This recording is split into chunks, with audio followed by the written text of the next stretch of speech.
اسرائیل کا ایک جہاز جو ہے وہ گر کر تباہ ہو گیا ہے ویسٹ بینک کے اوپر، اور اسرائیل نے اس حوالے سے انویسٹیگیشن شروع کر دی ہیں۔ دوسرے نمبر پر بڑی اہم خبر یہ ہے کہ آیت اللہ خمینی نے جو ملک کے اندر حالیہ پروٹیسٹ جاری ہیں، حالیہ تباہ کاریاں جاری ہیں، جو لوگ اور حکومت آمنے سامنے آئے ہیں، اس کا سارا ذمہ دار امریکہ اور اسرائیل کو دے دیا ہے، اور کہا ہے کہ امریکہ اور اسرائیل دو ایسے ملک ہیں جو ایران کی بربادی پر تلے ہوئے ہیں۔ آپ کو یہ بھی بتا دیں کہ محمد باقری نے آج اعلان کیا ہے کہ جہاں تک ہو سکے گا ہم اسرائیل کے اس منصوبے کو ناکام بنائیں گے، دشمن کو اس کے گھر کے اندر جا کر ماریں گے۔ یہ خبر آنا تھی کہ اسرائیل اور امریکہ نے وقتاً فوقتاً بیان بھی جاری کر رہے ہیں۔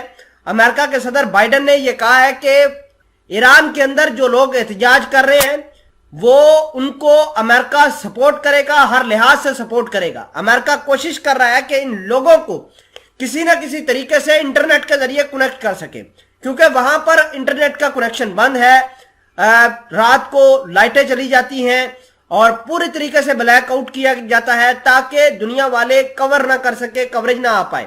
تو امریکہ نے اعلان کیا ہے کہ ہم کوشش کر رہے ہیں کہ ایران کی عوام کو دنیا کے ساتھ کنیکٹ کر سکے۔ تمام تر چیزیں آج کی اس ویڈیو میں ڈیٹیل کے ساتھ ڈسکس کرنے کی کوشش کریں گے۔ چھوٹی سی گزارش ہے کہ آپ ہمارا یوٹیوب چینل حسنات ٹی وی کو سبسکرائب کر کے پاس موجود گھنٹی کے نشان کو دبا لیں تاکہ لیٹسٹ نیوز آپ تک پر وقت پہنچتی رہے۔ سب سے پہلے آپ اپنی سکرین پر خبر دیکھیے جس کے اندر لکھا ہے اسرائیلی پلین کریشز ان ویسٹ بینک۔ اب اسرائیل کا ایک پلین ہے ویسٹ بینک کے اوپر کریش ہو گیا ہے۔ یہ اسرائیل بیسیکلی اس پلین کی مدد سے سرویلنس کر رہا تھا، اور سرویلنس کس چیز کی کر رہا ہے کہ کہاں کہاں پر فلسطینی بیٹھے ہوئے ہیں اور کس جگہ کو ٹارگٹ کرنا ہے۔ لیکن خدا کا کچھ ایسا کرم ہوا کہ یہ جہاز کریش کر گیا۔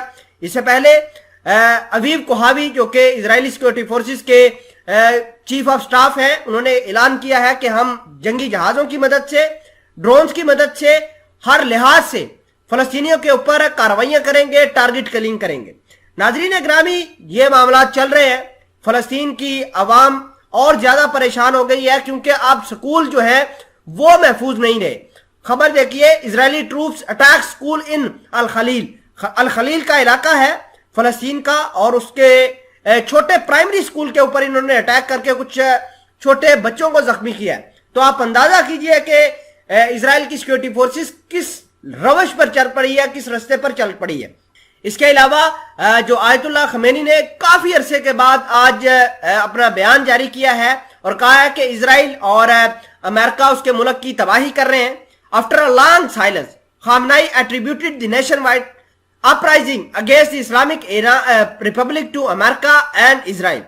اس کے اندر انہوں نے بڑی ڈیٹیل کے ساتھ ڈسکس کیا ہے کہ امریکہ اور اسرائیل کس طریقے سے ملک کے اندر جو عوام کو بھڑکا رہے ہیں، عوام کو مختلف طریقوں سے سپورٹ کر رہے ہیں، اور ایران کی انٹیلیجنس نے بہت سارے غیر ملکیوں کو گرفتار بھی کیا ہے جو لگاتار ایران کے لوگوں کو بھڑکا رہے تھے کہ آپ احتجاج کرو، جلاؤ گھراؤ کرو، اور اب حالات آپ کے سامنے ہیں۔ بہت زیادہ ایران کے اندر حالات خراب ہو گئے ہیں۔